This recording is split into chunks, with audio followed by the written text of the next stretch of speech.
Scottie Thompson, may importanteng sinabi after manalo sa Game 1 ng Best of 3 quarterfinals kontra Meralco. Bad news, Isaac Go ng Barangay Ginebra, nagka-ACL injury naman. At trade alert, Jimmy Butler na trade na sa Golden State Warriors. So yan ang ating mga tatalakayin. Trade alert muna tayo sa mundo ng NBA. So tuluyan ang na-trade patungong Golden State Warriors Jimmy Butler ayon dito sa naging report nitong si Shams Charania ayon sa ESPN. So batay sa nakapaloob rito na finalize ng araw po ang deal na kung saan ibibigay ng Miami Heat si Jimmy Butler sa Golden State Warriors for Andrew Wiggins, Dennis Schroeder, Kyle Anderson, and protected first round pick. So batay sa ilang report nating mga nabasa, kaya pala tuluyan ding binitawan ng Heat ang nasabing manlalaro dahil na rin sa ilang naging suspension nito due to issues with the team. Kaya naman ngayon, nasa Golden State na itong si Butler, magiging bago na ang kanyang mga makakasama dito na kung saan magiging katandem niya rito ang tulad nila Stephen Curry, Buddy Hield, Draymond Green at iba pa.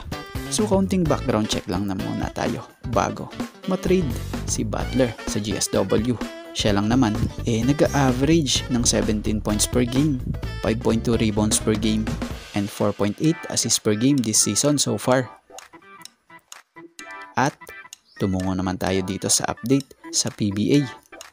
Bad news naman ito para sa Barangay Ginebra dahil sa pinakabagong lumabas na balita sa kanilang big man na si Isaac Go, na kung saan batay nga sa ilang mga update dito ay possible abutin ng 6 months na mawawala sa Ginebra si Isaac Go matapos nga raw nito di umano sumailalim sa operasyon sa tuhod, na kung saan nilinaw yan ni Coach Tim Cone at inihayag na ayon sa kanya, Isaac is now on our injured list. He just had surgery and will be out at least 6 months. So yun, para sa mga magtatanong, kamusta na nga ba si Isaac Go? Ang sagot niya po dyan, ito, dumaan pala sa operasyon si Isaac Go. Ito yung matapos na mapunit ang ACL sa kanyang tuhod o sa kanyang kanang tuhod. At inaasahang sasalang sa rehab si Isaac Go sa loob ng 6 na buwan. At dito tayo, naganap na ang bakbakan sa Game 1 ng Best of 3 series ng quarterfinals na ito, Ginebra kontra Meralco, na kung sa larong ito nakuha ng Ginebra ang panalo sa final score na 100-92, na kung sa tinanghal pa na best player of the game dito ay itong si Scottie Thompson na kumamada ng 23 points, 7 rebounds, 6 assists, 4 steal at may kasama pa nga pong 1 block. Bukod dyan laking bagay din ang ginawa nitong sila Ginebra resident import Justin Brownlee na kumamada ng 23 points and 9 rebounds, while Japet and Ron J added 19 and 14 points respectively. So ayon nga sa mga naging pahayag or ilang naging pahayag nitong si Scottie batay sa pagkakaintindi natin, credit po. It was really a tough game nga raw po dahil na nga raw sa yung Meralco magaling dumipensa sa team.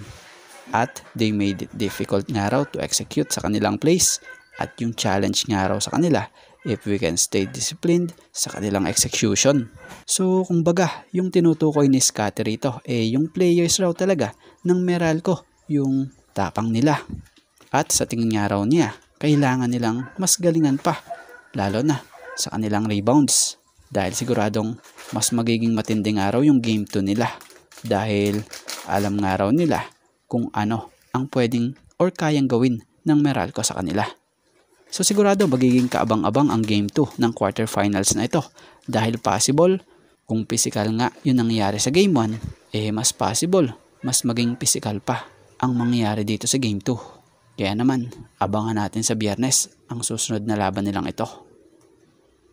So yan, sa ngayon ito nga lang po muna ang ating sports pasada, and thank you for watching guys, and God bless everyone.